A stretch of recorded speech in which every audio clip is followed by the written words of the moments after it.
Здравствуйте, друзья! Сегодня у нас тематика физическая подготовка человека, который занимается энергетическими практиками. Почему это важно? Некоторые люди не воспринимают это всерьез, другие же, наоборот, вполне понимают, что без этого никак. Я думаю, что вы уже не раз слышали, что в человеческом организме, в каждой его клеточке, есть такой элемент, который называется митохондрия.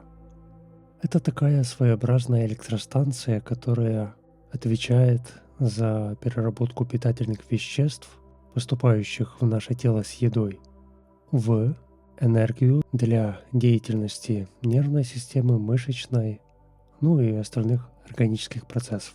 И для того, чтобы лучше чувствовать потоки энергии, вы должны стимулировать работу вышеупомянутых митохондрий.